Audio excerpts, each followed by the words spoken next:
All right, we are here today. Coach Ty Gower, Coach Schumann is indisposed at the moment. He's taking care of some business, but I'm excited to have Coach Gower on.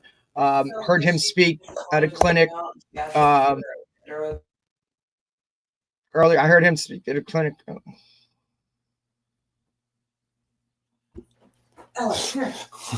Hi, Sugar.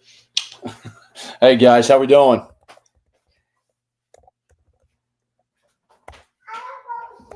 Oh, hello? Yep, got me, Coach. All right, now we're good to All go. right, Sorry. there we're good, good. All right, so guess I think we're in for a fantastic show today. Coach Gower, I heard him speak this off season at a clinic up here in Jersey, and was just absolutely blown away by just everything about it. The vibe of the whole thing. Not to mention the X's and O's aspect of it. Coach, I appreciate. We've been trying to get this done for a little while, so I'm excited to have you on. So welcome to the show. Hey, thanks, man. I appreciate it. Yeah, always good to meet people from far and wide and talk ball and network, connect, and meet people that you don't usually see or hang out with, right? So hell yeah, that's really what this is all about, right? So, Coach, just give me a little bit of your background so that our viewers kind of know, because you have an interesting background in my eyes, right? Most guys don't make the moves that you kind of made and whatnot. So just give a little bit of your background, kind of maybe just playing career, and kind of just get us to where you are now and why you do what you do. Yeah, man, I'm a coach's kid, born and raised from Oklahoma originally, and spent 22 years of my life, from birth to graduating college, and I played at a I say premier, a really good football school in Ada, Oklahoma, Ada High School. And they haven't won one recently. That's another story, but won 19 state championships over the course of their years, and then played Division II ball, played D2 ball at a place called East Central University back in the day, mid 2000s, and from there. Like I said, after 22 years of being in Oklahoma, I went to go be a GA. I was a graduate assistant at a Division II school in Arkansas, Henderson State University, which, the really good reputation. And worked for a guy named Scott Maxfield there, retired now, but Coach Max was there for, 15 years. And, like I said, I'd never left home, and he treated me like a son. And so he was really good for me, good to me. And I was there for 2 years, and, good news, bad news, right? I've got my master's, got it all paid for. Everything's good. And, wanted to stay and didn't have a full-time spot, right? We didn't have a full-time spot. So here I am, GA, I've got my master's, I'm done with school. And, what do I do? I interviewed for some D3 jobs and some D2 jobs, and was single, no kids. I'm 24 at the time, roughly, and I knew I wanted to coach. Like I said, coach kid, and I knew I wanted to coach and teach, and I didn't know exactly what route. Got a call. How? Sorry, could you say that again? Oh, sorry, Siri. How connections and networks work. I found myself coaching secondary at Broken Arrow High School, on the east side of Tulsa, and it was, man, you talk about some who's who of coaching. Steve Spavital was our head coach, and Jay Wilkinson, who's been the OC at Broken Arrow and at Jinx and at Fayetteville, Arkansas, and Adam Gaylor who's now the DC who's now the head coach at Jinx, Oklahoma. And so, I was there for 2 years and got my first coordinator job at 26 years old. And one of those, met a girl, she was from Oklahoma City, moved down to, the whole fairy tale story, right? And I moved down to Oklahoma City and got my first coordinator job at 26 and had a really good 2016 with the state championship, went to state championship, state runner-up against played Tulsa Union, beat them once in a year and then pissed them off, and they beat us in the state finals, but went 12-1 that year, and then came down to Texas right before COVID, man, in spring of 2019. Came down to Texas and been here ever since, and been at a few places, but have been a 5A and 6A. 6A is the largest classification in Texas, and right. I've been a coordinator. I've been in DC. Never been a head coach, but I've been a DC at the 5A and 6A level. Currently 6A level in DFW right now, and so it's funny how your network and your career and your resume tracks and snakes and you have this plans, right? And Of course. I don't mean to, by no means do am I what's the word I'm looking for here. I believe in a higher God and go to church and on Sundays and all that other, but it's funny how a man can plan his steps, but the good Lord direction, right? And so it's been good, and have learned from both good and bad. Learned we could probably do a clinic on what not to do. You know what I'm saying? Oh, absolutely. But we've all been there. But talking about the clinic, the Glazier, it's I've got lots of good tape from lots of good places and good kids and good programs I've been around. But I'm also, I think, side note is when you go to a clinic and you hear a guy speak, I also hope that they're honest and forthcoming and saying, hey, now this is what we screwed up. This is what we did wrong. Right. And here's how we fixed it, how we tweaked it, how we made an issue become a solution, how we had a problem become an answer. And so that's one thing that I think has been really good for me about teaching and coaching and has given me the ability to have some good tape and present at places like Atlantic City, for Glazier. So I don't mean to go too far in depth, but yeah, that's kind of it in a nutshell, I guess you could say. Nah, Coach, like I said, I think we kind of set out on these, we all plan, right? We all have a plan, and then that plan never goes the way it should be, right? And you just kind of end up where you're at. And as long as your feet are on the ground, kind of moving forward, that's just kind of how it works. I just think it's so interesting for a guy like you, born in Oklahoma, and then to make that move down to Texas, right? Pre-COVID, right? Give me the biggest difference from high school ball Oklahoma to high school ball Texas. I love to say this, ball's ball.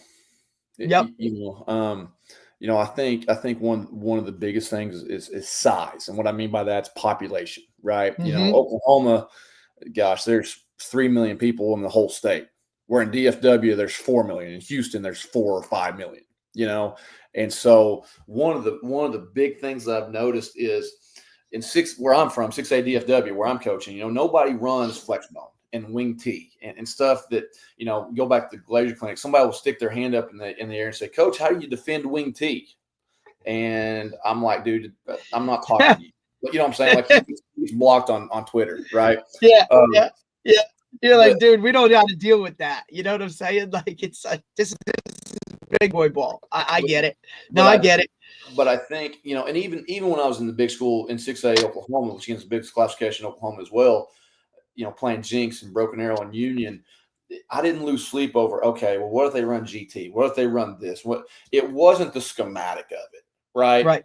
It was, okay, that receiver is going to OU.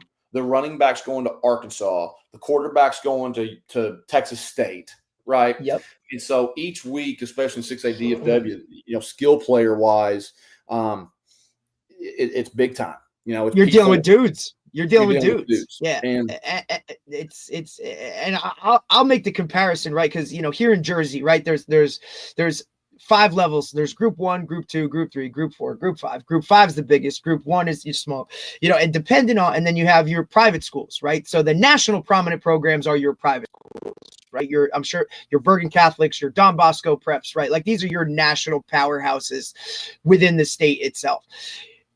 Those guys automatically, are big time, right? Like you're seeing dudes, like you said, like this guy's going here. This guy, everybody's Division I guy, like above, beyond, and backups are going Division I. You know what I'm saying? When you get to Group 5 ball, same type of gig, right? Just like you're saying, right? Like you're seeing dudes on a regular basis.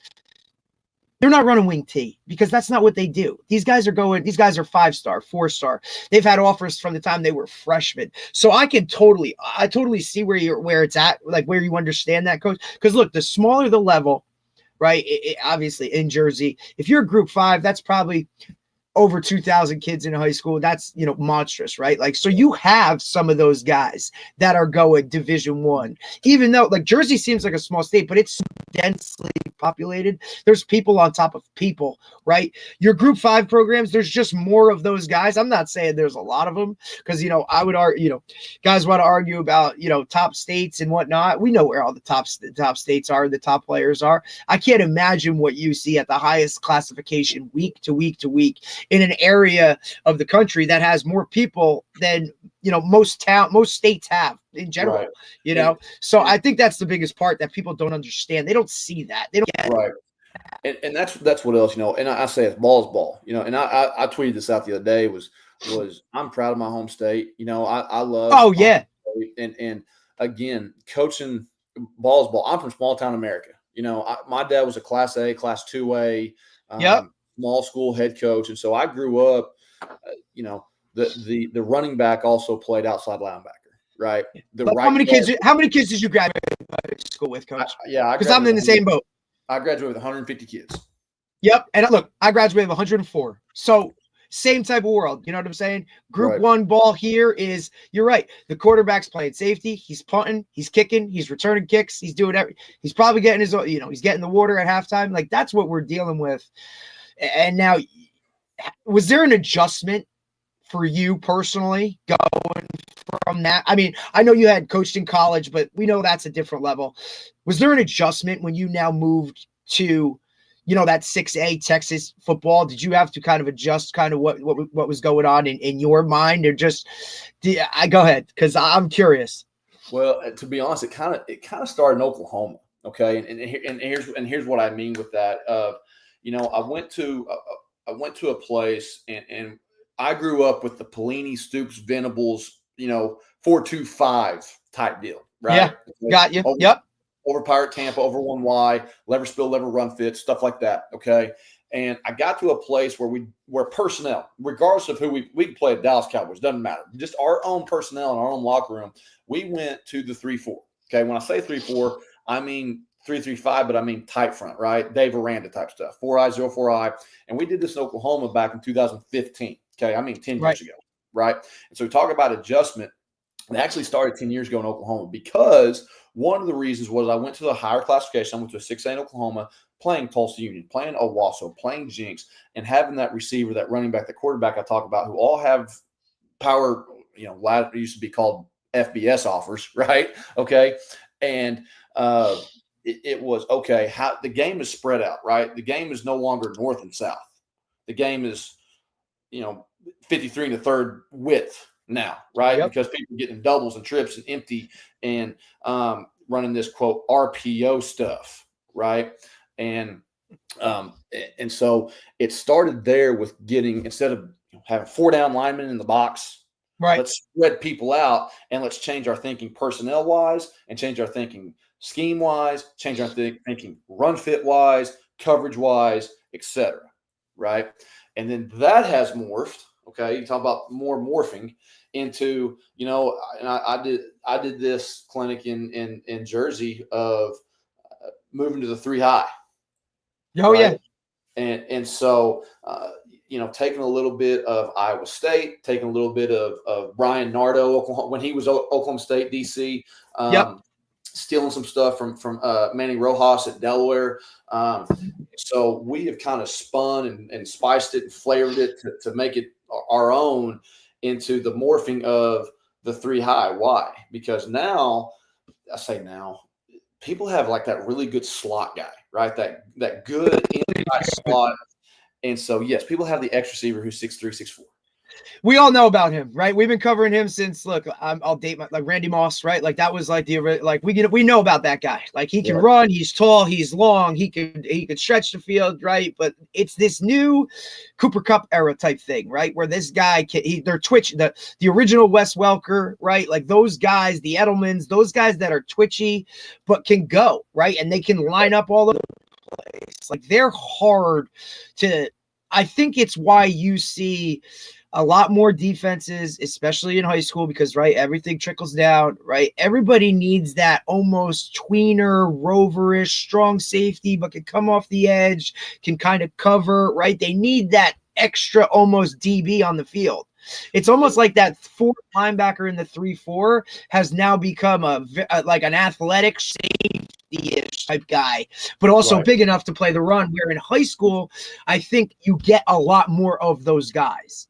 You know, and this goes back to my Oklahoma days. You know, one of the reasons that OU that Stoops transformed from a 4 down to a 3 down. If you remember, you know, Mike Stoops was a DC, and they went off, right? Okay. Yep. One of the reasons was because it was easier. You know, OU national wide recruiting. Don't get me wrong, but it was easier to find the nickel dime safety hybrid guys than it was to find that monster 3 technique that you found in 1998, 1999. Yeah, because the guys just aren't built like that anymore, and guys don't they don't want to be that guy, right? Like they want to play in space to me. You know what I mean? Like it is really look. We could go to any place in the world and fill 17, right, with skill guys doing everything, but try and fill an offensive and defensive line and have those guys really compete at the higher level, especially now with, I don't know how much you see it there, but like just the rise of flag football in general. Like, I mean, just this skill stuff it's easier to find way more of those guys than they are the big hogs up front. Yeah, and that, you know, you talk about the flag stuff. You know, in Texas, there's a push for girls flag football. Right, Coach, it's coming to Jersey next year. I coached it this year for the first time. I'm part of the problem, but I loved it. It was amazing. It's awesome. We've got some track girls that, I mean, they went 354, 355 mile relay, and we're kind of joking on the field watching powder puff football of Coach. Listen, play. You get a couple jet sweeps in there with some little action, and they boot scoot and boogie. I'll tell you, it is a huge push within, like, you know, this state itself. We've had it as a club sport for 5 years, give or take, but it will be a sanctioned sport by 2027 in Jersey. So it is definitely on the rise. But you know, you talk about that of every people are finding that slot guy who can run the jet, who can run the bubble, who can run, because again, toss sweep, you know, people just get 21 personnel run toss sweep, right? Well, what's toss sweep become? It's become bubble. It's become the flash, right? Yep. Get you spread out, and can your corner make a one-on-one tackle, right? Absolutely. Or can an outside back? Because what? When people ran toss, hey, there was an outside 9 technique or a Sam linebacker, right? Okay, and you got 3 or 4 yards. Great. But now we're seeing what? You throw the bubble or the now or whatever anybody calls it.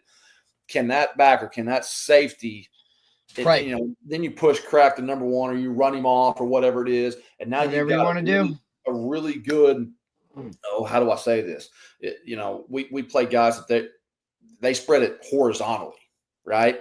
Yeah, and so we're sitting there going, okay, we call it loosen the box, right? So it's not pack the box, right? And I can just see when I was a coach kid growing up. I mean, what everybody do? You saw that I saw. Right. I saw an eagle front, roll down, cover 3, right? Okay. And it was loaded box. And now it's like, whoa, dude, people say it's a 3-1 box. Yeah, sure. I'd argue it. I'd say, hey, there's a 4, there's a 0, there's a 4, there's a Mike, there's a dime, you know, a middle hybrid safety sitting 9 yards deep. I get it. Yeah. I get it. And you're almost daring them to say, hey, run inside zone, run counter, run it over and over and over. And we'll adjust. And so people are still, because what? You know, the offense coordinator has that on his sheet, on his call sheet, right, that says, hey, he must get the ball 8 times, right? Well, he's the jet guy, he's the slot guy, he's the arrow guy, he's the key guy. And it's like, okay, if you load the box on him and you got one-on-one safety, boy, I hope my safety can make that tackle on the flash, on the now, on the arrow, on the key, on the bubble, on the whatever.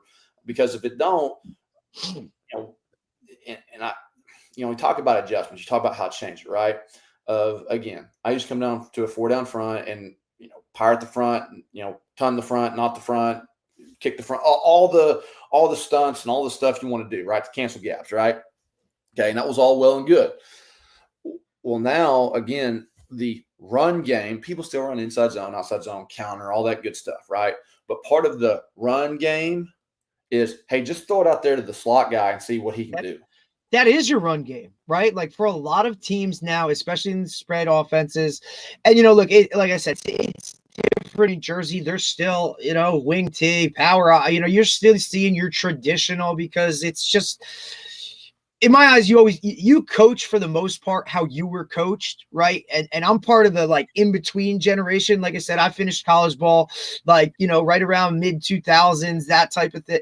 So it was right when everybody started going to 10 personnel, empty person, you know what I mean? Like now guys really, like you said, spread it out. Your Wes Welkers of the world, those guys that could do things in the middle, but also bump around where you just needed more athletes, I guess, by definition on the field, guys that could, ultimately cover.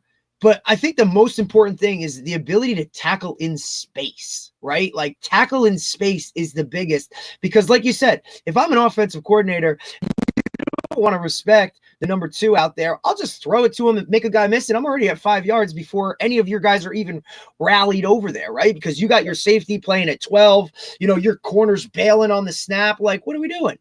So you're just matching it up and kind of, like you said, Coach, expanding horizontally.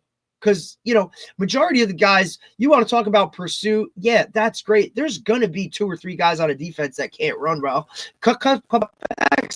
Now you're banging your head on a goalpost.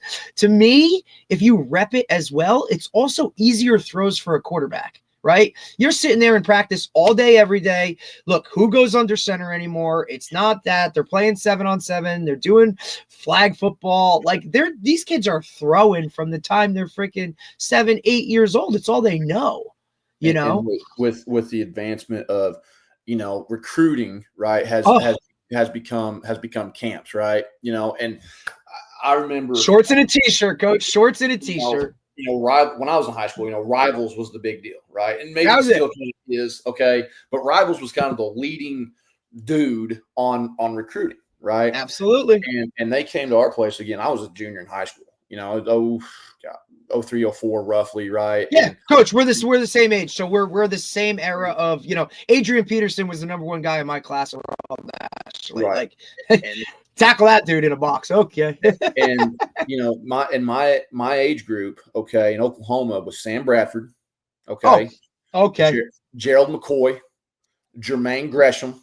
Okay, we were all the same age. And see, I played against Jermaine Gresham since 7th grade. Jermaine was 6'6" in 7th grade, right? Brian Cushing was a tight end when I was playing in high school. Like, you know what I mean? Like, that was like, okay, you're the safety, he's the tight. Oh, okay. Like, let's do this. And I remember playing Ada Ardmore, which is about an hour away. Big rivalry, right? And we played them in 7th grade basketball all the way up to varsity, checkers, chest, and everything else, right? And so, we always played on week 1, and Jermaine's sitting out there at 6'6", 6'7" as a grown man. And, we used to be in this 4-4 cover 3 deal and like everything. and it was, I remember one of those weeks we beat them 1 year. We beat them 1 year. And we dared them. Like we brought that weak outside backer and we were like playing a trap. I say a trap outside linebacker and a corner on top of him. We were saying, hey, we dare you to run it, or, do something different. And I can remember that, guys, that was 20 plus years ago, but it, you talk about the. I mean, Coach, we ran an eagle front, right? We were a 50 base. We would roll like the strong side end was basically, we called him a B backer, and his job was to basically beat the shit out of the tight end. We'd have a rush end who was the strong safety coming hard off the edge. The other guy would be crashing off the edge, and it was cover 3, basically man with the safety playing at 8 yards. Everybody in the box going, do it. Like, here's what we're going to do. And this is just how we're going to play it. That was high school football for us. I was fortunate now to go to college and play, in a 4-3. And we started in a 3-4. Then we went to a 4-3 where we're adjusting and we're doing this. But, the difference for us was that defensive line we rotated 8 fresh guys. They were fresh bodies. If it was 3rd and long, all right, speed linemen are in there and you're just hauling ass off the edge, you know what I mean, with really good corners, basically playing man. You might have called it something else, but it was man. Like they were locked up. They knew. When I was playing at East Central again, this Division II football, okay, we were in what's called the Lone Star Conference. It was Oklahoma and Texas, okay, and so for you guys who aren't familiar, right, it's Oh, the Pennsylvania, is it the PSA? Yeah, the PSAC, the PSAC, Okay. So All like right. your Cookhounds, your Gannons, you're basically scholarship D2. Okay, so we played Texas A&M Kingsville, West Texas A&M, Texas A&M Commerce, Tarleton, who they're going to be Division I here. I mean, Tarleton, I just tweeted it the other day, or posted it the other day that they're moving up. Like, and those dudes, we played Abilene Christian. Okay, and when I first started in Essential, we were a 4-3, over 4-3 quarters, like old school. You got the A gap, you got the B gap. Boom, yeah, let's go. down. And, There we go. And I was about a junior. We moved to an odd front. We moved to 3-4, right? Yep. Because why? The 08, 09, roughly, people were spreading you out. Starting to go. And we had it. There was a guy at Abilene Christian named Johnny Knox. Okay. And I was playing the field nickel, the star, whatever you want to call it, right? And, yep. And, you know, we all want to pat ourselves on the back and think, you know, the older I get, the better I was, right? But I was I still love to think it. And I was, you know, an all-district player my junior, senior year of high school. And oh, yeah, we had all the accolades, Coach. We were on all those lists. And I remember, I hope this tape is burned. I hope there's nowhere, you know, that the VHS copy's dead somewhere. But I had Johnny Knox dead to rights. And of course, he spun and danced, did something, and I fell on the ground and didn't touch him. But I can remember that because of, you know, if we were in a 4-3, that Sam Nickelbacker would have triggered, and it's one-on-one with safety. And of course, now here we're on 3-4, so I'm kind of width out, and he threw the arrow or something to Johnny. And I mean, he did some kind of dance, and I turned about 5 times before I fell down. But what I'm getting at is, you know, even in Division II, okay, the evolvement of schematic, and then the players that are in Division II. So that's what else people don't realize. Okay, especially, so glad you're going to bring this up, Coach, because this is I was going to get to this with you. Go ahead. Go ahead. When, you know, in DFW, okay, because where we're at, right, we have everybody come in, and when I mean everybody, OU, SMU, Texas, all the way to some college in Minnesota that I've never heard of, right? Okay, and I don't mean that bad. I mean, we get everything from JC, NAI, D3, D2, D1, okay. And, you know, Pitt State came by. Pitt State is the most has won the most games in Division II football, bar none, right? And then we get West Texas. If you've ever been to Canyon, Texas, right? They play unbelievable football, right? And then we have FCS, which is Stephen F. Austin, Abilene Christian, right? And so, yep. And so, what Sam Houston, right? Sam Houston State's right. Houston, Texas State used to be before they went 1A, right? Like, and you know, here's what else is, and I'm going to talk about this is, again, I thought I was a pretty good player in high school. Now, again, small town America, right? Graduated 150 people, okay, that type of deal. But I went to Division II football, and there were multiple kids who either got, you know, the whole overlooked, right? Yep. Or number 2, had some Division I, what we used to call them rejects, either, you know, flunked out of school or didn't tune out, or for whatever, name your XYZ reason. Right? They're now here. and here they are. They're in Division II in Ada, Oklahoma. You know, played with a guy that he was at Colorado University. Played with a guy, he was at OU. Hey, both their deals, they didn't go to class, type of deal, right? They flunked out. Oh yeah. You know how that works. They had clock issues. They had to go D2. That's another story. But I want people to understand that, yes, how the recruiting game has changed with NIL and portal and all that other. Okay, fine, great.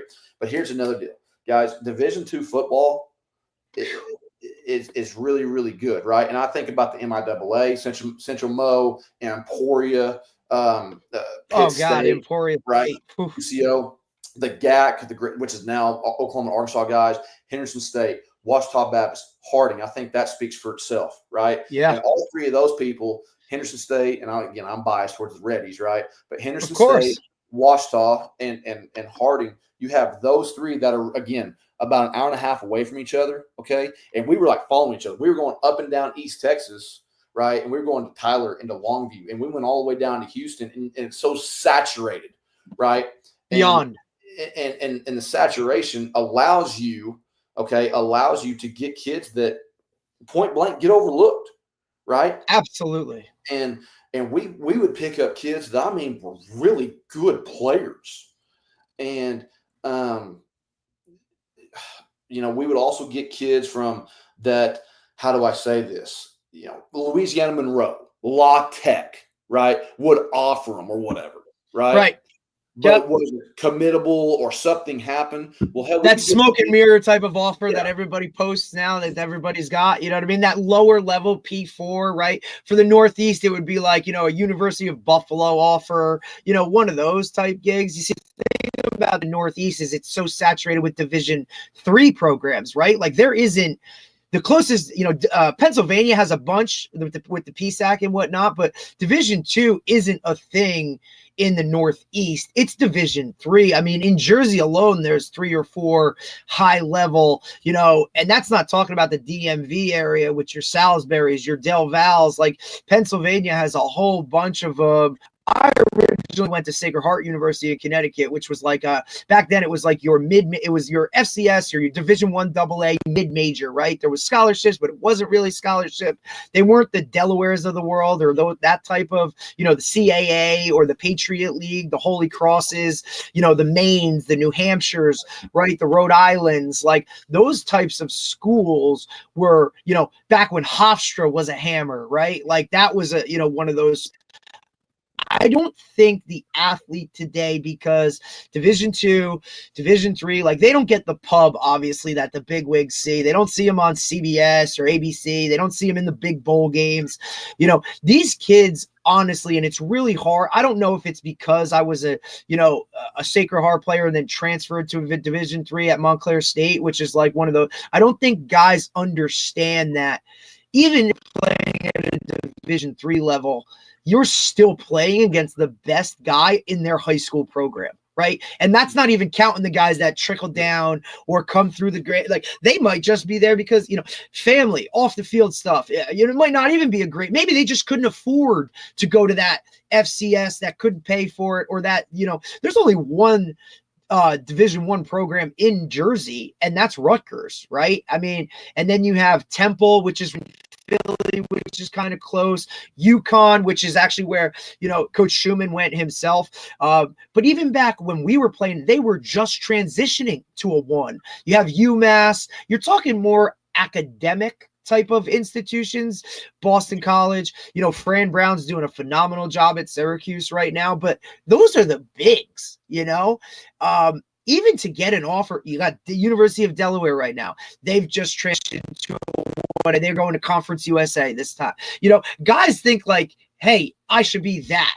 My man, like, you got to understand the level of talent that's out there. And that's without even leaving your own state to go somewhere else. So when you want to compare Florida, Texas, you know what I mean? Like Georgia, I have a really good buddy. He's been on the show multiple times. He's the head coach down in Fort Lauderdale at American Heritage Plantation. Phenomenal school. They got like 17 guys in the NFL. Patrick Surtain, Brian Burns, like Sony Michel, like you name it. It's a Rolodex.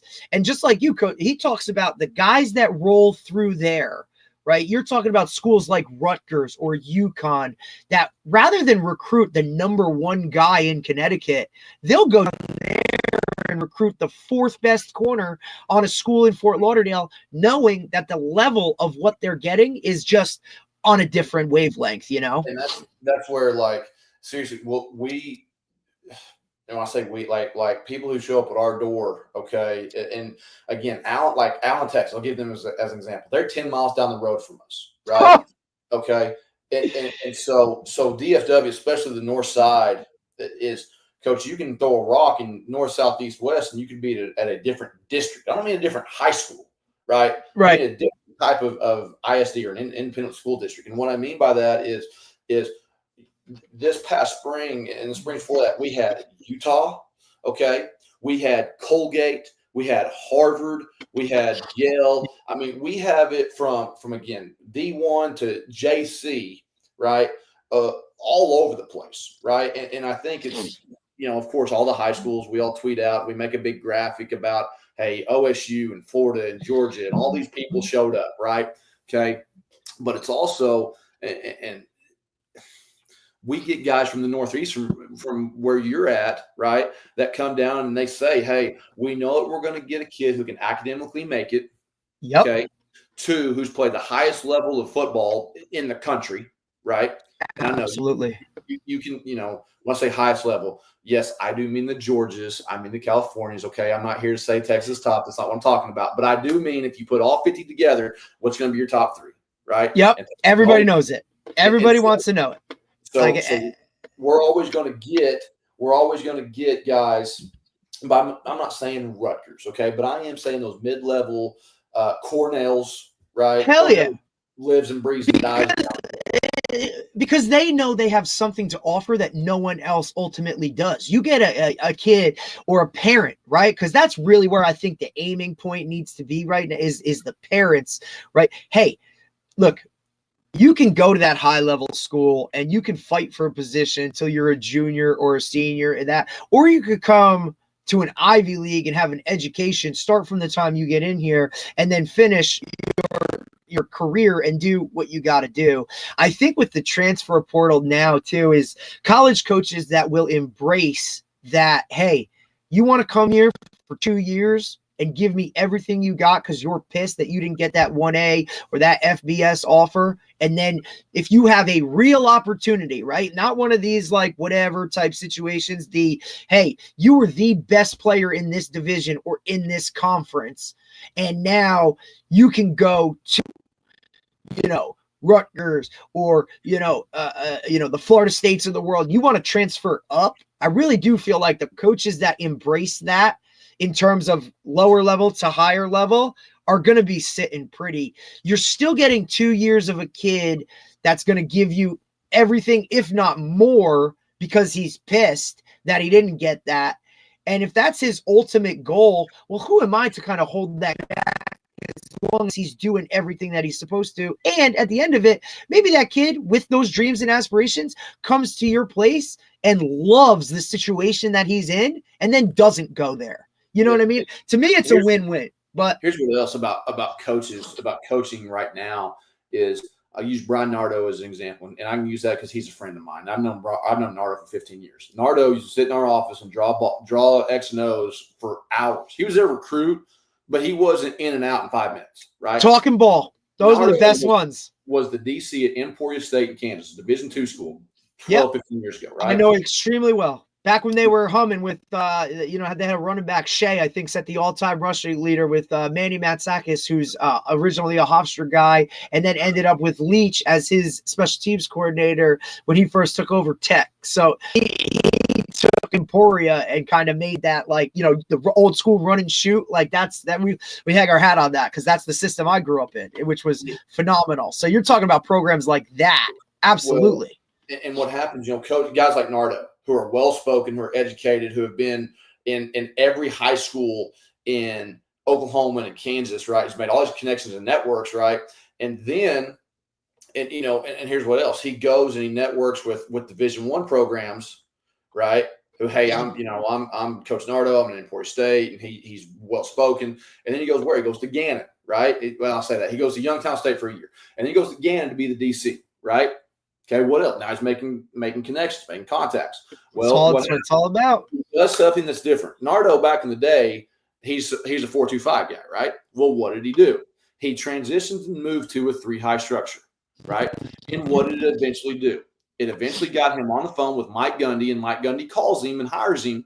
He goes from 60,000 to 600,000. Well, what did he do? He took I don't know how many. I don't want to say 1 or 2 or 14, but he took a few guys from Gannon, right, that came to OSU, okay, for whatever reason, either they were really good players or the trust and the loyalty that those kids had to that coach and coach had of those kids, right? The understanding of the system, you know what I mean? Like that's a huge thing because now the learning curve, you can get them guys out there sooner. They understand it faster, those types of things. Like there's somebody on here saying Coach D1 and D2 are different. Look, I'm not comparing apples and oranges here, okay? I'm not comparing the day and the night. What I'm saying is with recruiting and with coaches moving up, right? Moving the ladder, okay? Especially in today's day and age, right?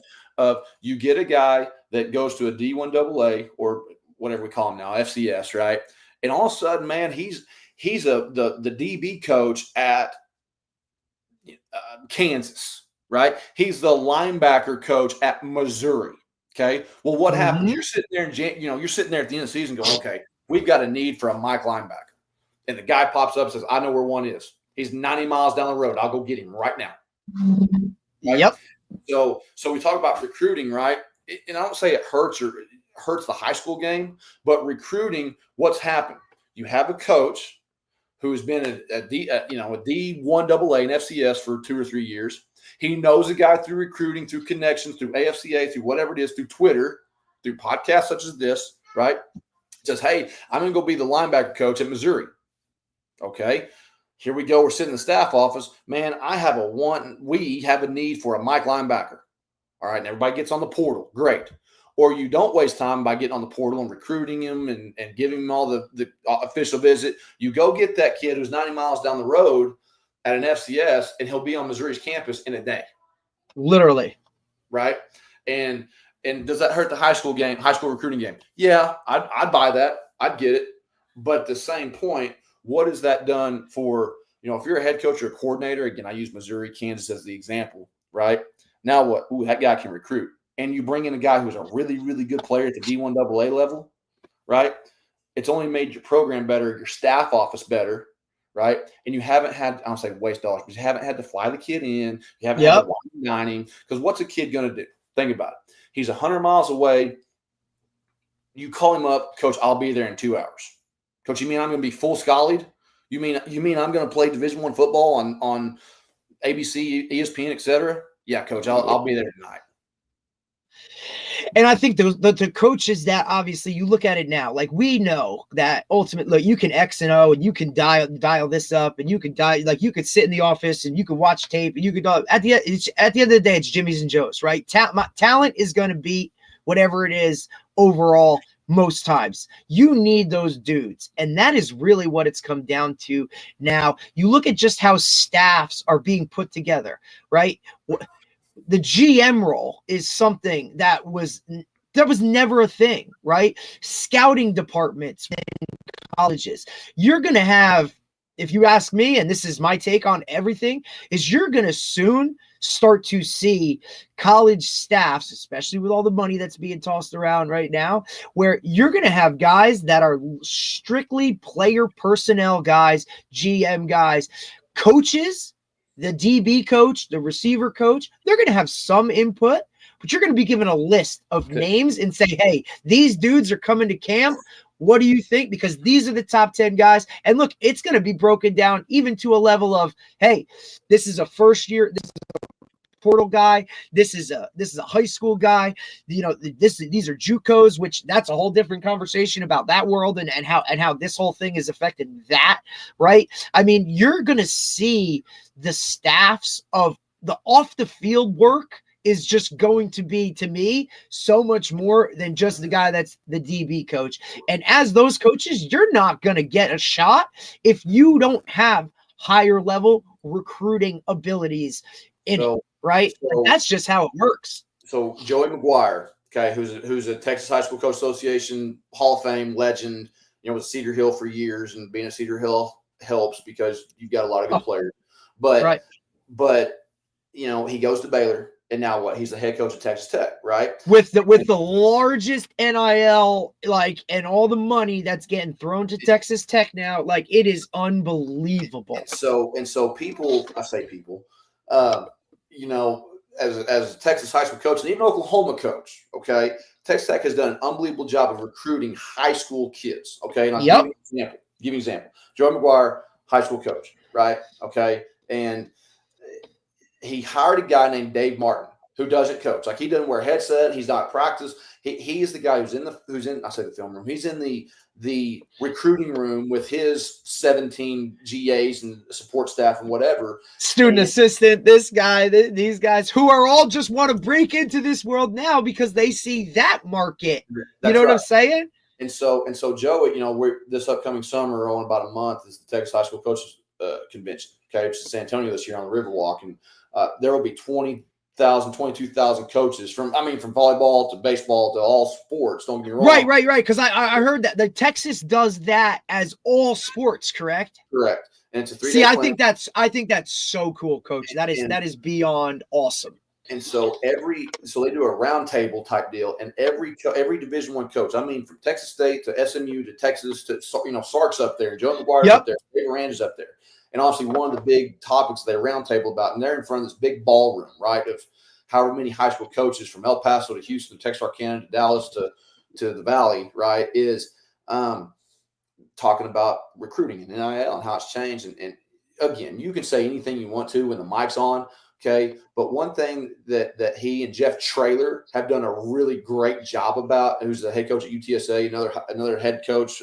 He's one of the hottest names out there, Coach. They according to a lot of sources, like he's the next one, buddy. And so they have done a great job of recruiting Texas high school and even Oklahoma high school. Okay, and and one of those reasons is because a guy named Jess Lepp, who's a born and raised Oklahoma guy, has all those Oklahoma connections. He's his DC at UTSA. Right. And Jess can go into any door and people are like, that's Jess Lepp. That's Jess Lepp. Right. And then he hired a DB coach named Nick Graham. Nick Graham, here we go again, was the DB coach, 6, 7, 8, 9 years ago at UCO, at Central Oklahoma University, which is a Division II school. Right. And Nick is educated. He's well read, well spoken. Right. And what's happened? Hey, I say get in the portal. Hey, we have a need for a corner. And Nick raised his hand in the staff office, goes, I know where one is right now. He'll be here tonight. And then Joey again has hired the scouting department of 97 different people. And one of his big deals, and talked about this last year even at coaches convention, was, I want my coordinators to be coordinators. I want them to coach ball. Correct. Right? Yeah. They should have to be worried about how many calls they got to make to all those recruits as soon as they get off the field, or hey, I'm in pregame on a game day and I got to go to the side, shake hands and kiss babies with such and such's mom and dad. And he might, and last weekend, he was at University of Florida, you know what I'm saying? Right. So like I just think that with the amount of social media has done a bunch of things, right? Yeah. And the first thing it's done is it's really opened the eyes to what actually goes into this and how much of it, right, is parents now know more directly, right? With the NIL, you've brought on now these, I call them handlers, right? Or pseudo street agents that have no credentials whatsoever, but they think that, they got the in somewhere. So, hey, I'm going to handle this guy's path and how it goes. It used to be you had to go to the high school head coach to get tape. Yeah. Now these guys send it out, mass, whatever. Everybody in the world's got their tape. So it's tough because you kind of see the high school head coach in a way only cut out of it. I mean, look, even for us, even at a Division III level, right? Guys will say, hey, coach, I'm going to this school. Well, I've never talked to that guy. I'm not a head coach or you know what I mean, but the assistant, an assistant, but my head coach, I'll be like, hey, so-and-so is going here. Well, we didn't even talk. Like, well, they handled it. They did everything on their own. Like, okay. So I don't know. It's a little bit of a double-edged sword in terms of the off the field stuff that coaches have to deal with now. But to me, your fastest track to the stop is be a really, really, be a really good recruiter and be able to get those guys in the building. One thing, yes, there's the calls, right? And there's the DMs, don't be wrong. But again, and I hear some horror stories about recruiting, okay? But I will say, and not every place is perfect. I don't want to get the wrong impression here. But I will say that we have just had so many numerous people show their face, right? And shake hands and I can't even imagine. We track our traffic within the college coaches throughout our building, whether it be a December window or the spring window. And look, we do it like, hey, this is an FBS school. This is a Division III school. We track all of it.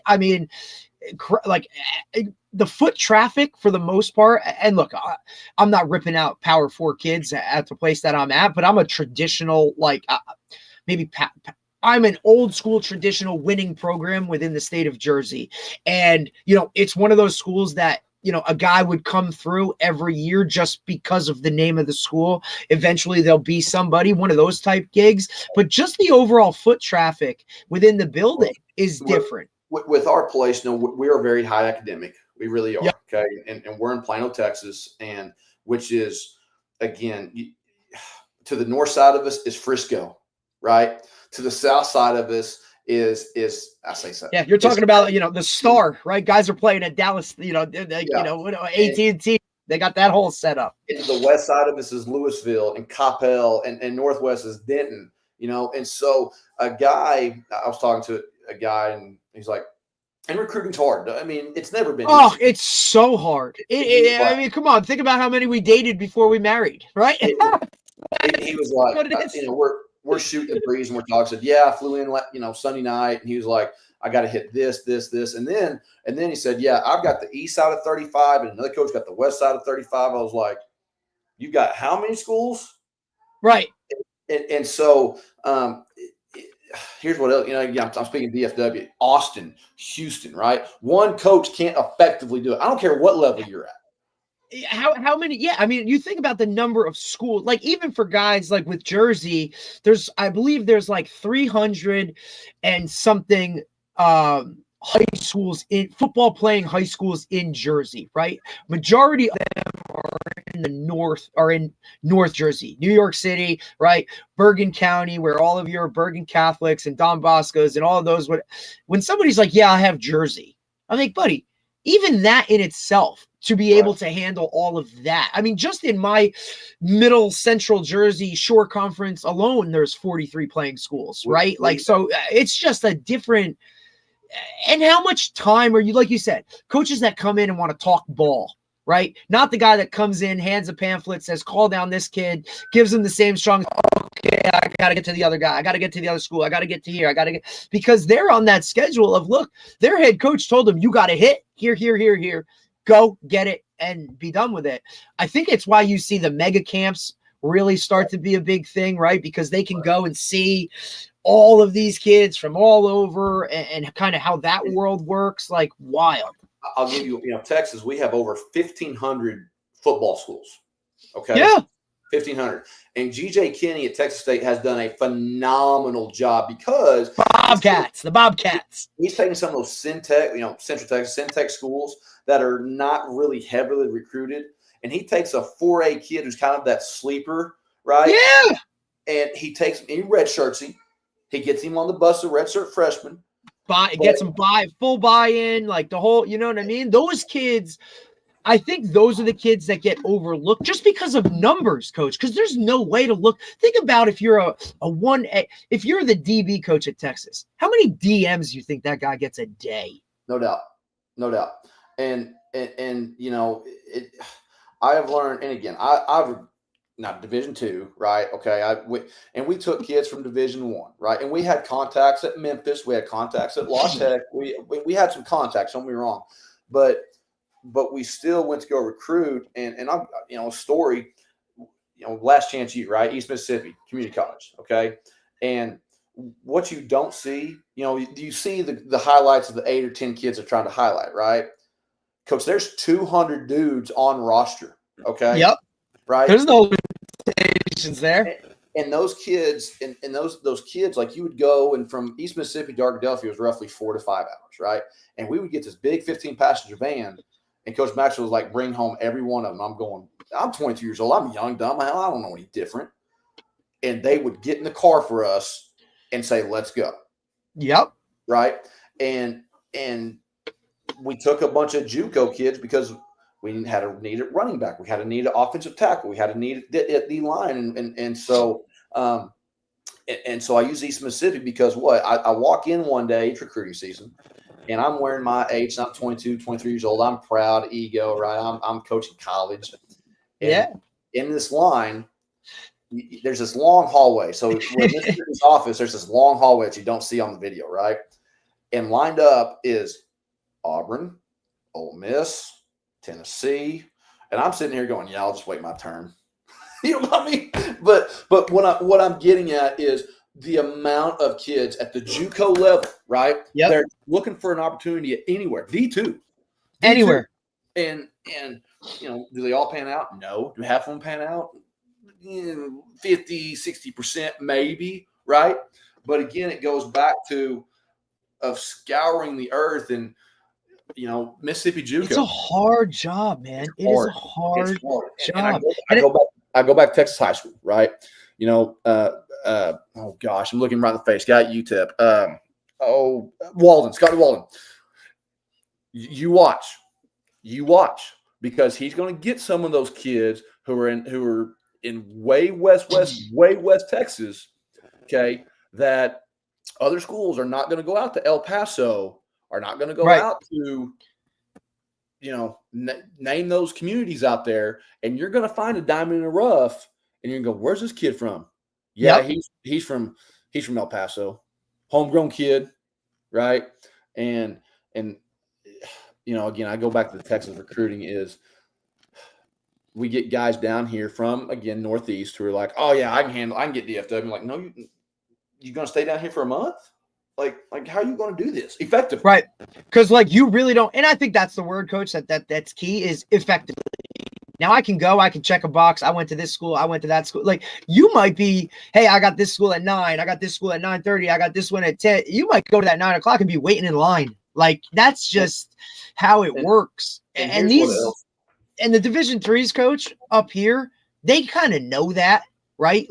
Those higher level, just by name alone, their FBS, their FCS, their Division II, they're all going first, period.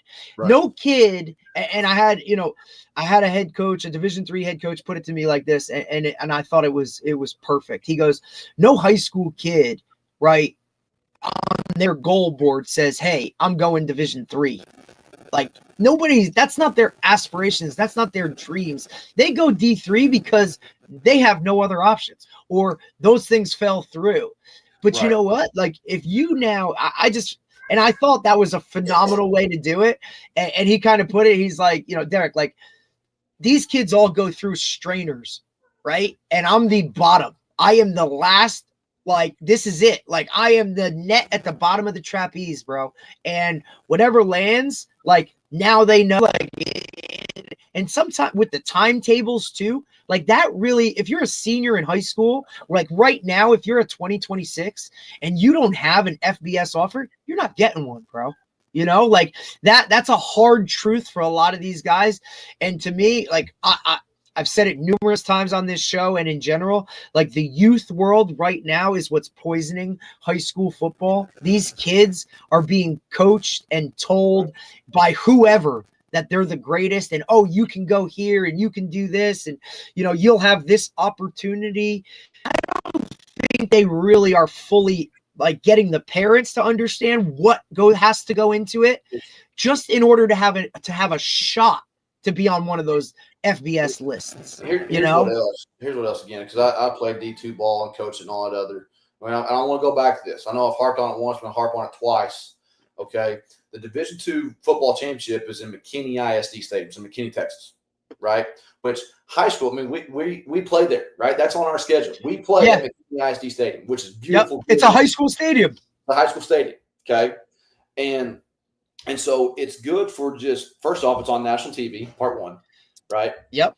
And if you're a kid, hey, it's $10 a ticket. Just go watch, right? Go see the level of ball that is, right? And that was the biggest adjustment for going from an FCS program to, because look, Sacred Heart University in Fairfield, Connecticut, non-scholarship, mid-major type school, and then to transfer to Division III Montclair State, there were a lot better players at Montclair State than there were at Sacred Heart. And that's not a knock on Sacred Heart because it's high-level football. That's what it is.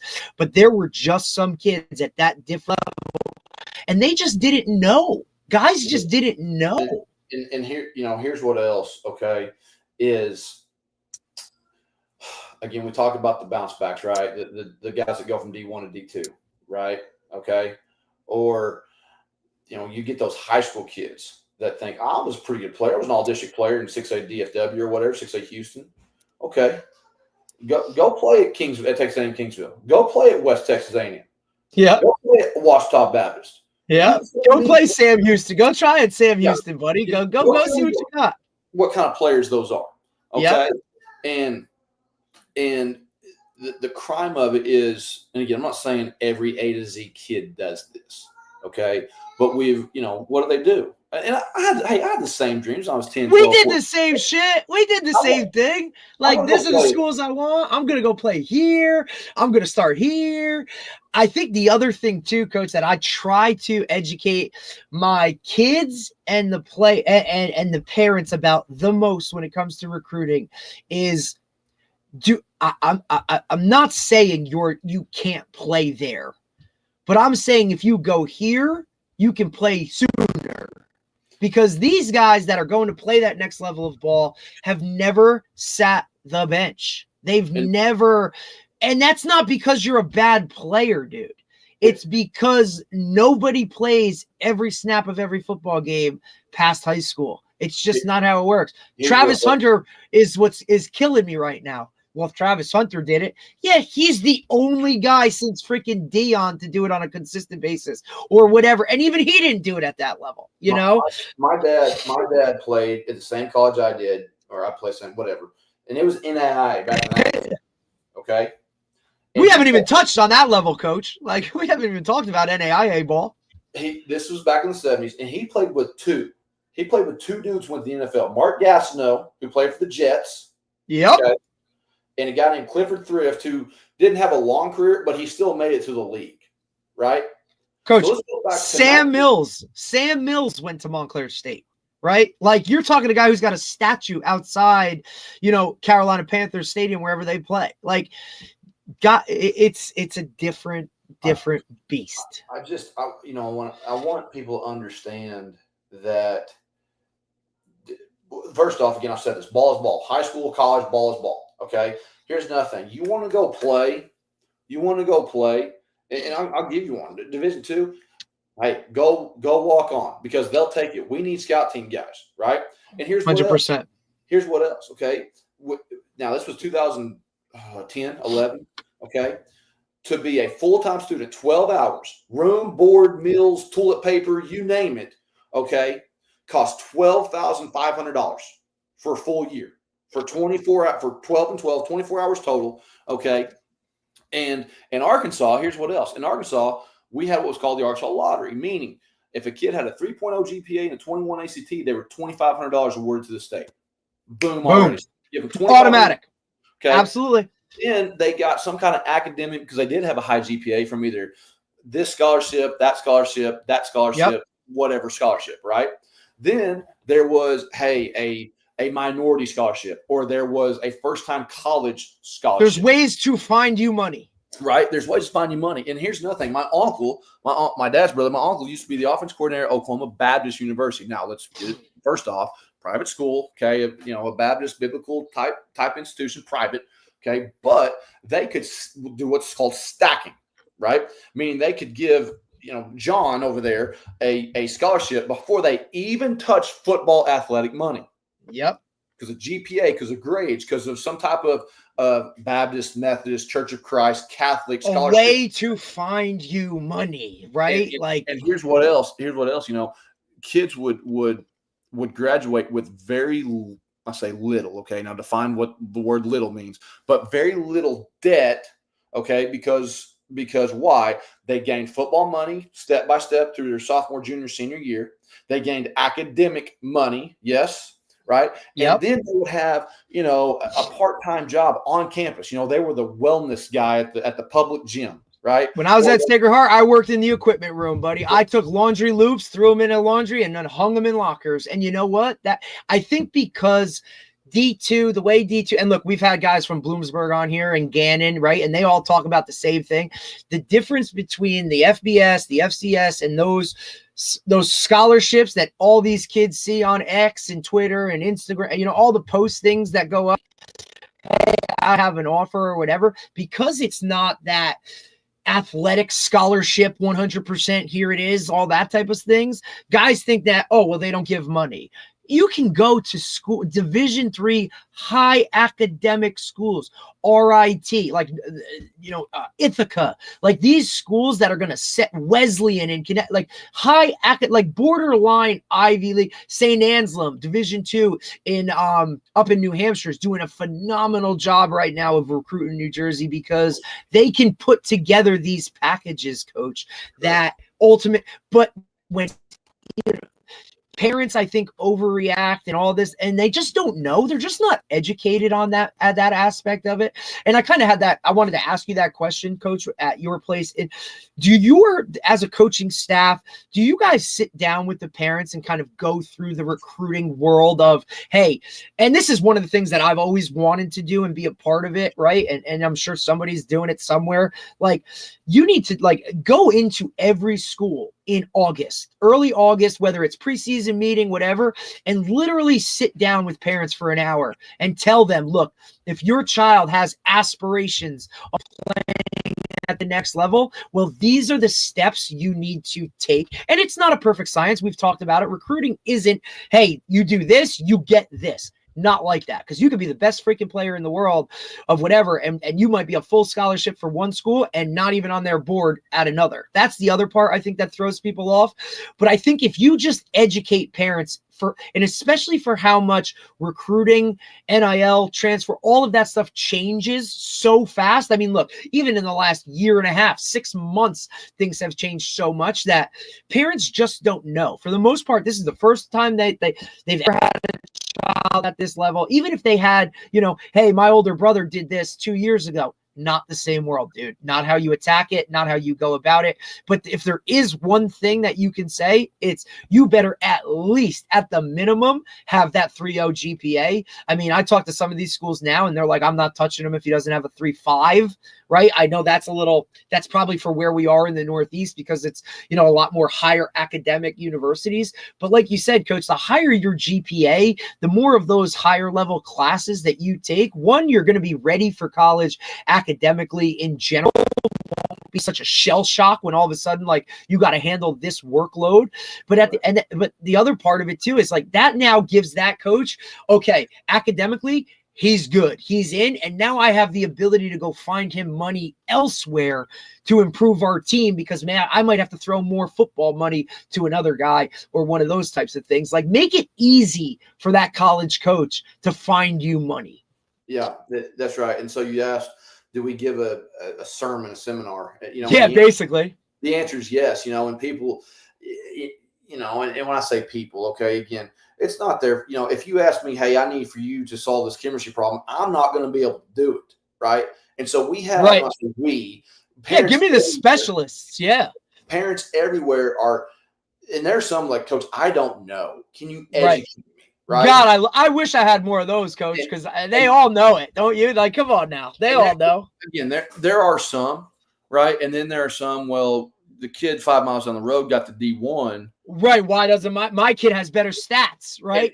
And there's, again, I'm not parents in all 50 states, right? Parents. And I've got a 6-year-old, right? And I don't know what kind of athlete he's going to be. I mean, luckily his mama was a good athlete, so that I hope that helps. But see, Coach, you did it right. You started off right. I married a gymnast, and that's great. But hell, I got a girl. She's about to turn 2 in July, next month, actually, right? Because it's holy hell. So we start today. We're starting practice. This tonight is our first session because in Jersey, there's no spring ball, there's none of that. So God, I mean, Coach, at least you started off right. You're at least giving the foundation. I'm going to get to that spring ball here in a little bit, and the other thing is, and who knows what recruiting will look like when he's 18 years old, 10, 12 years from now.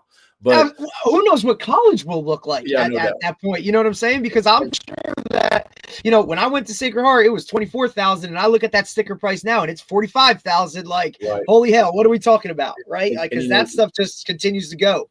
The uneducation of, well, you mean D2 only has 36 scholarships, right? Oh, you mean D1 AA FCS, they only have 63, right? And so, example, College World Series is on right now, right? And I love watching those guys where they have 11.7 scholarships to divvy up, divide up, etc., right? Well, 9 guys can play. Yeah. Okay? So dude, I'm not a good math guy, but I can figure out that not every one of those dudes are on full ride, right? Nope. And so And so I understand need-based, right? Need-based money.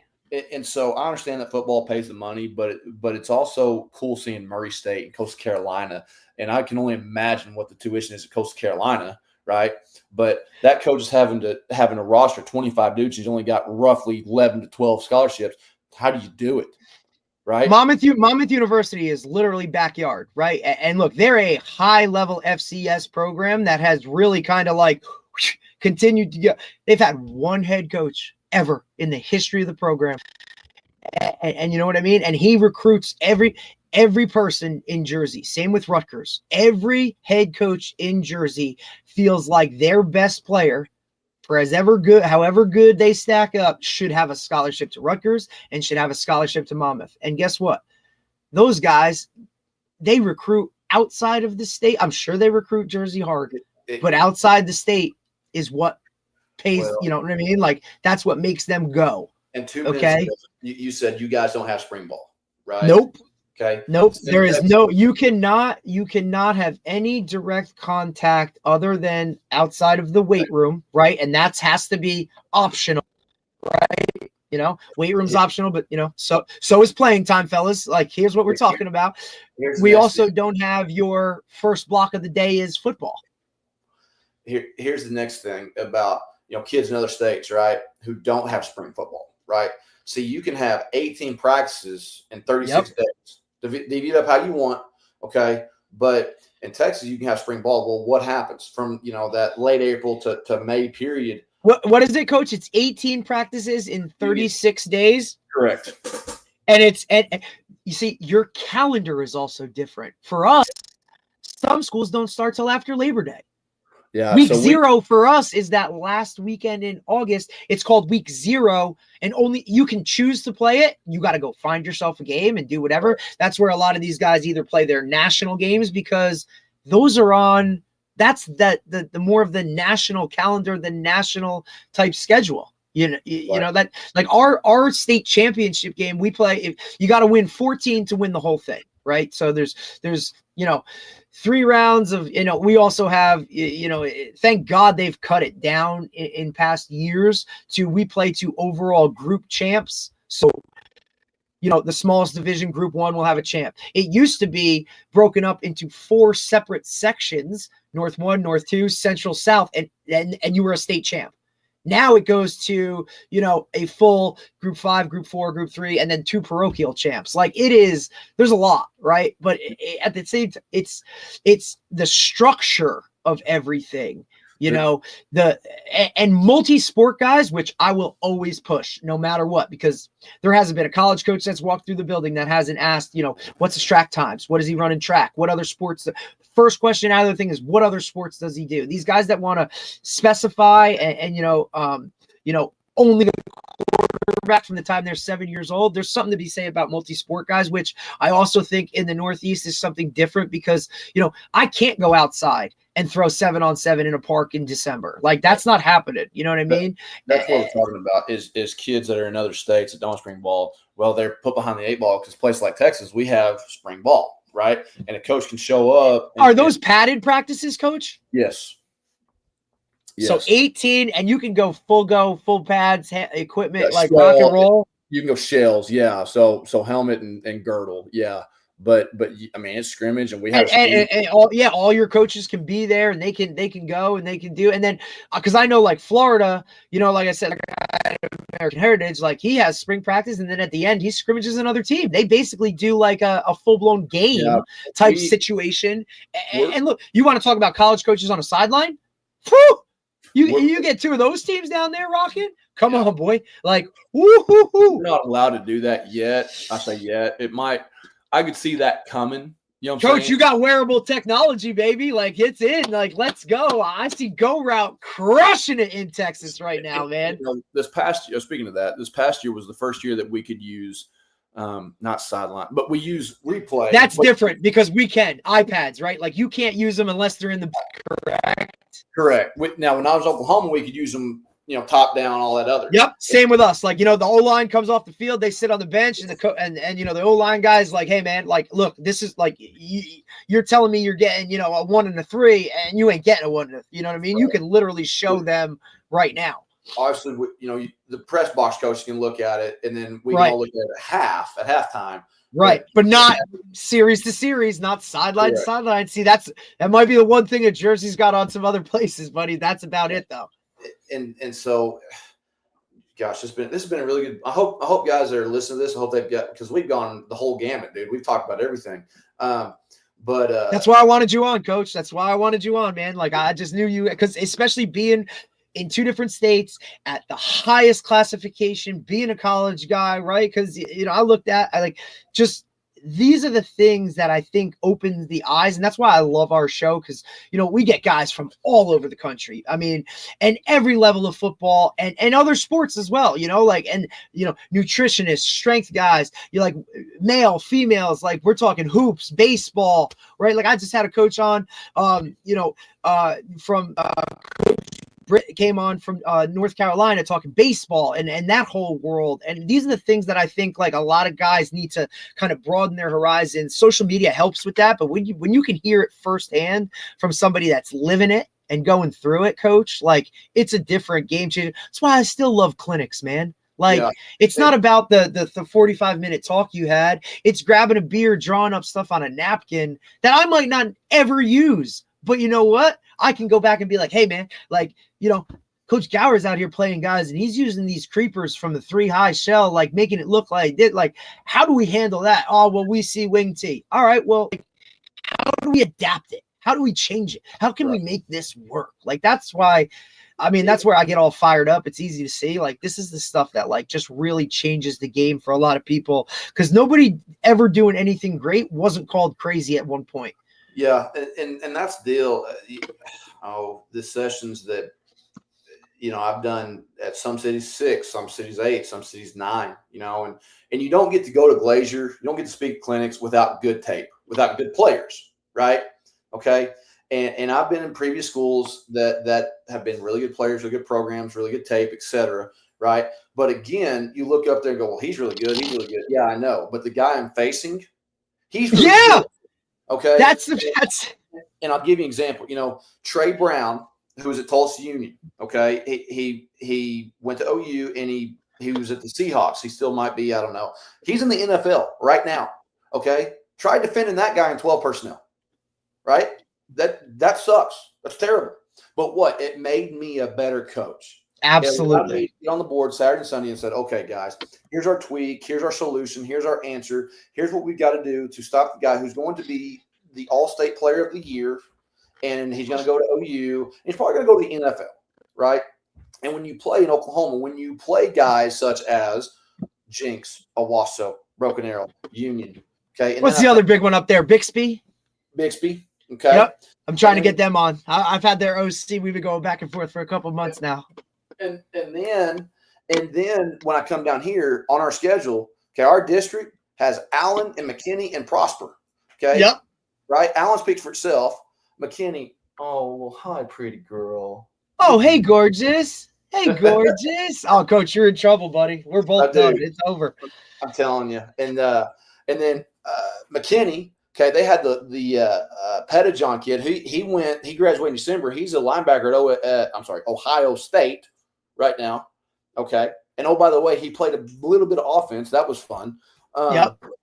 And then Prosper, they had. Where's he going to show up today? Prosper. This is not a lie. Look this up. They had five Power 4 kids. Okay, 5 Power 4 kids on the O-line. Line. I mean, and that's the other part too. I think people that could be a whole nother discussion, just how upfront makes you go no matter what. That's another thing that I've been trying to preach to all these guys. Like, hey, if you're a tweener, that coach beautiful, absolutely beautiful. We're in trouble. I know it's something. Yeah, same for me. God bless. Talk about out kicking your coverage, right? No doubt. the opportunity to play earlier and at the highest level of you. Well, look, I get it. Everybody wants to, like, I'm a quarterback. Everybody wants to be the quarterback. There's one ball, one quarterback on the field. You want to talk about O-line play? There is 5 of those guys on the field for every snap of offense. And look, if you're that tight end that thinks you're a tight end, but look, you got the frame that I can go put 25 pounds. Go be an O-lineman, bro. There is something when it comes to selecting positions, and obviously you got to have the measurables and the mentality and that kind of stuff. But you want to talk about opportunity to play? Like, check what position you're playing, dude. Well, like, and here's what else. Okay, here's what else is like. We have kids, we can go 12 months a year, right? So season's over, you can go directly into off season the next Monday, right? Now, nobody 100%. does. We turn equipment and give them a break and all that other, okay? But, I said this at every clinic, I've been on teams that we've been on state semifinal, state championship teams, right? And then I've been on teams as a coach that we've struggled for XYZ reason, right? Okay, I could throw out all the excuses, all the reasons, all the above. But, one thing that's made me a better coach, okay, that's made me a better man, coach, etc., is playing guys like Allen and Prosper and McKinney, okay, playing those people and playing when I was in Oklahoma, Bixby, Jinx, Owasso, right? 100%. And again, it gives me opportunity to meet guys like you because I get to fly out and I get to go to Denver and LA and Las Vegas and Atlanta and Atlantic City and Detroit and all these places that I've been, Indianapolis, Chicago, with Glacier Clinic. And you name it. They've been so good to me. But I'm showing tape of that nickel out there, he played Division I football. He was really good. But the guy he's covering, he's also really good. So here was our bracket answer, right? Here was absolutely our whatever solution. And so it makes sense, Coach, too, because I go back to this all the time. I was fortunate enough to be part of to coach at Don Bosco Prep here in Jersey in 2012. They were just coming off a national championship, right? And here we are, and I'm looking at the schedule, and I'm coming from coaching, Group 3 ball, public school ball, right? Playing 3, right? And now here I am coaching at Don Bosco Prep. And, I'm looking at our schedule, and week 1, we're going down to play we're playing Gilman School of Maryland at the Naval Academy, and Biff Poggi's the head coach, right? His son's there going to Michigan. The next week, Coach, we're flying out on Wednesday to play a Friday night game on ESPN2 against St. Thomas Aquinas, and the starting D-line is both Bosa brothers, right? Like, how are we drawing up power to block those 2 hammers? And, oh, by the way, I have guys on my team that have 36 offers that are still playing in the NFL, that are still playing at a high level. It just makes you a better coach in terms of that, but it also gives you that vision and that viewpoint that a lot of guys are coaching at the high school they played at, or in the conference that they played at, or in the state that they are. They don't see this national scene other than what they just, see on X or see on Instagram, where, I do it all the time. It's like, hey, we need our Mike Backer to do these types of things. Can he really do that? Or can anybody on our roster do that? And it's, I'll send clips of be like, hey, that guy that's a 2026 linebacker, right, who's supposed to be like our war daddy, like the guy. All right, he's our best player, and he's an all-division player and all this and all that, an all-state guy and all this stuff. But look at this guy. He's the sophomore at this place who plays the same position, who does that. But it's really difficult for guys, I think, coaches especially, and parents especially, to look at the broad spectrum and really kind of say all right, well, here my kid is, and look, this guy, just go to sheer measurables. He's 5'8", runs a 4.840. Yeah, he had 100 catches, but this guy may have only had 40 catches, but he's 6'2" and runs a 4. Who's getting the opportunity here? That's right. That's really hard for people and coaches, parents to kind of understand, and that's where you have to kind of be the bad guy and be like, look, this college coach coming in the building, his livelihood depends on it, right? Putting food on the table for your daughter depends on an 18-year-old playing a game at a high level. Right? They don't see it like that. They don't see it. They see little Johnny being the most important, best thing that's ever happened to them. And that's before we even get into the, well, how much can you give my kid? Because ultimately that's how much money I can make. So Right. it's a different world. It's changed. The higher level athlete, I'm sure that was a huge appeal, not to mention the starting salary that I saw you post about Plano. Like, what a great gig, buddy. Holy hell. Like, golly. It's good. Our district, we're very eclectic is the word. We have people from all around the world. And I mean that. I don't just mean around Texas or USA. I mean, we have people who will immigrate here for a better life, a better income, a better family, really a better cool. housing situation. And so Plano ISD, again, every place has their goods and bads, right? Everybody has their positives and negatives. The thing about here is I really like it because we have kids that great kids, and it's a place that's challenged me on and off the field to become a better coach, to become a better man. You know what I'm saying? Yeah. Because I'll be honest, I've been here a short time.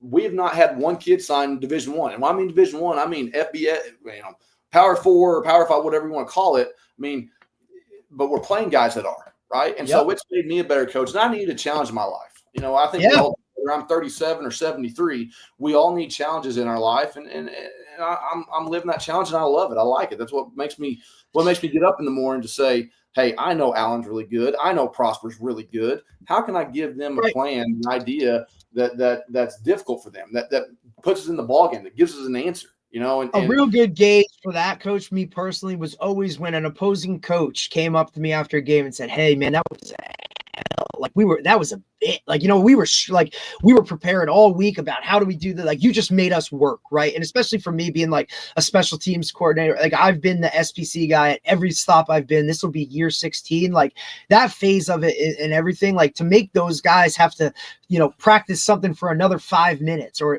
like those little things when that opposing coach comes up to you or sees you at a clinic later, yo, man, like that was a really good job. Like we struggled, like we had to put the work in for it. Like they might have better players. Absolutely. At the end of the day, like that's what's going to happen. Right. But if you don't challenge yourself and ultimately get fulfilled that way, like then what are you really in it for? You know what I'm saying? And it's not about any personal accolades or personal gains, because we know a lot of the guys that we coach, regardless, aren't going to play at the next level. And even if they do, it's only another, not many of them are going to make it all 4 years, but it's, it's creating those good people, those good citizens, right? Where those guys back to you and, like, hey, man, like, I get it. Like, I didn't like every coach I played for, but I knew ultimately, like down the road when I really looked back at it, like, well, that's why he did that. That's why he pushed me and that's what he got. And ultimately, like, that's what shapes these guys moving forward to be good husbands, good fathers, just good employees, right? Like not everybody has to be the star of the team. Like, coach guys to, understand roles and do their job for the good of the group. It's one of those things that I, play for the name on the front of your jersey, not the back, all those cliche types things, which in this society is really, really hard nowadays, which is why I love football and all those things, because like we don't get anything done unless the center has a good snap, dude. And nobody knows his name until something bad happens. One of the best compliments I ever got was coaching kids. Gosh, this was pre-COVID, so however long ago that was. Kid was a decent player, Division II type kid, went to a Division II school, right? And now smart. I mean, dude, smart, did everything right, etc. And his college coach came back a year later, recruiting again. And was like, dude, yeah, he is what he is, but he's my favorite because he's coached. He's been coached, right? He knows what to do. He understands fits. He understands this. He understands that. And that was a compliment to me. You know what I'm saying? Yeah. Of it made, we all like being told, what's good about us, right? But, one of the things that and ball is ball again. I don't care what state you're in, but one of the things that Texas does is there's a bunch of good ball down here. Yeah. There's a bunch of good coaches down here. And one of the reasons that this is so heavily recruited is not just the size. Like I said, yes, that's a big deal. A lot of size, a lot of population. But also because the association, the THSCA, and how it's important to recruit Texas high school kids and connect with Texas high school coaches. And the convention that we have this, I'm hearing a little bit this summer, and spring ball and vouching for public schools and vouching for Friday Night Lights. It makes the recruiting game, it makes Friday Night Lights important. You see that with stadiums. You saw that, like you said, with the thing I tweeted. The investment, man. The thing, I'll say everybody, but there are going to be more schools than not who have a 60 or 75 yard indoor weight room. I've tweeted out pictures of our weight room and our indoor. Gorgeous. And places that we play, And there's a lot of coaches that are doing those types of things too, Coach. And I don't think they're doing it to brag, like, hey, we have this or we have that. It's all about the kids, and it's got to trickle down from the top. We know how administrators and head coaches and it's all got to align. And a lot of guys say it's all about the kids, but is it really all about the kids? Like, are you giving them every bit of it? And that goes down to the volunteer assistant who only shows up on game day, right? Like, you got to be bought into this whole thing and help these guys, because they don't know. And they only got one shot at this, right? Like, we've gone through it. We've done it. We've been there, right? It's not about you anymore. It really isn't. I wish more guys would really focus on that and just really, really dive in and put everything they have into helping these kids develop to be the best version of themselves. Right. It's one of these things we struggle with too, because we max out at the end of every weight room session, weeks that we have, and these guys want to look at numbers and compare and do this and do that, and it's like, buddy, you jumped 30 pounds on your bench from where you were. Stop comparing yourself to some guy at the NFL Combine did. Be the best version of you, man. The Teddy Roosevelt, I tweeted this out, I don't know, 2 or 3 weeks ago about coaches climbing the ladder, And I'm as guilty as anybody, okay, about comparison is the thief of joy, right? Teddy Roosevelt, and again, I hate losing. I hate losing more than I like winning, but but at the next time we talk about kids, talk about grown men. And again, I fight this daily, guys. I don't want you to think that I'm saying what I'm going to say is, oh, well, he's different. No, I'm as human as anybody else. The comparison is the thief of joy, right? Is can I make myself, my family, my team, my program better by doing what I am supposed to do, by controlling what I can control, right? I'm going to make mistakes. I'm going to make a bad call, right? But I'm going to prepare. I'm going to watch film. I'm going to love my kids. I'll say my own kids, and then the kids that play for me, right? And do the best job I can for our head coach, for our school, for our community, for our program, right? And that's add value, right? It's about adding value, and it's not just because, hey, I can call a defense. Again, guys, I've played for state championships, okay, and I've also got my teeth kicked in. Okay? Hell yeah! That's what I loved about your talk, Coach. That's the first way you started. It was like, look, guys, like I'm going to show you what I did wrong and how I corrected it. Because those guys, you know what I mean? Like all of us have failed at some point. Like, hopefully nobody's, hopefully a lot of guys haven't hit rock bottom, but like I've been at rock bottom in terms of just like, life in general, coaching career, all that I mean, we've just been there. And to show your kids that there's a healthy level of honesty, right? And then understanding, because that's the kids want to know everything. Like, this is the Y generation. They can just go to their phone and they'll be able to tell if you're first off, they can read whether you're full of shit or not within the first 5 minutes. So be honest with them. Teach them that life is hard. Get a helmet, and that's, you can get on Max Press. I mean, you can see we had a rough year. Now we're in some games where the ball bounces the other way and it goes totally different. Goes from totally 14, different. 14 to 21-14 to that's life. And so again, we talk about comparison or whatever, but we all want to win. And I've been at programs that we win. Okay. And you want to go be a coach. You want to see what kind of coach you are. And you're like, well, I don't want to go to that one. They're not any good. I don't want to go to that one. They don't win. They don't have this. I don't have that. Okay. Great. Valid. I get it. We all want to win. But you want to tell yourself as a man, as a coach, go somewhere that's on the struggle. Matt Rule said, and he said this to the Texas Coach Association at the convention. He said, even programs that are 0-11, they still need good coaches. Okay? Absolutely.